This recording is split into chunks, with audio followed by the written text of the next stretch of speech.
తెలంగాణలో ప్రభుత్వ ఉపాధ్యాయులకు కూడా మధ్యాహ్న భోజన పథకాన్ని అమలు చేస్తున్నారు. విద్యార్థులతో పాటు ఉపాధ్యాయులు కూడా పాఠశాలలోనే భోజనం చేయాలని ఆదేశాలు జారీ అయ్యాయి. దీంతో ఉపాధ్యాయులు కూడా స్కూళ్లలో మధ్యాహ్న భోజనం చేస్తున్నారు. వరంగల్ నుంచి మరింత సమాచారం మా ప్రతినిధి నవీన్ అందిస్తారు. తెలంగాణ ప్రభుత్వం ఇవాళ మరో నిర్ణయం తీసుకుంది. ఇవాల్టి నుంచి ప్రభుత్వ బడుల్లోని ఉపాధ్యాయులకు కూడా మధ్యాహ్న భోజన పథకము ఇవాల్టి నుంచి అమలు చేస్తుంది.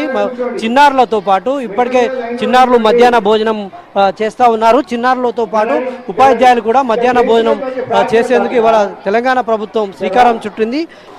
ఉపాధ్యాయులకు సంబంధించినటువంటి హాల్లో కూడా డైనింగ్ హాల్లో కూడా ఒకసారి పరిశీలన చేసి చూద్దాము. చిన్నారులకు ఏదైతే ఆహారము వడ్డిస్తున్నారో ఆ ఆహారాన్ని మాత్రమే ఉపాధ్యాయులు కూడా భుజిస్తూ ఉన్నారు.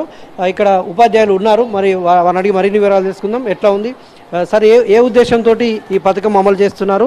మీరు ఇవాళ ఫస్ట్ మిడ్ డే మీల్స్ మీరు కూడా తింటున్నారు. అవును సార్, ఇక్కడ పిల్లలతో పాటుగా మేము భోజనం చేయడం వల్ల, వాళ్ళు తీసుకునేటువంటి ఆహారమే మేము తీసుకోవడం వల్ల ఈ మిడ్ డే మీల్స్ యొక్క ప్రాధాన్యత వాళ్ళకు తెలుస్తుంది. పిల్లలు కూడా ఇష్టంగా మన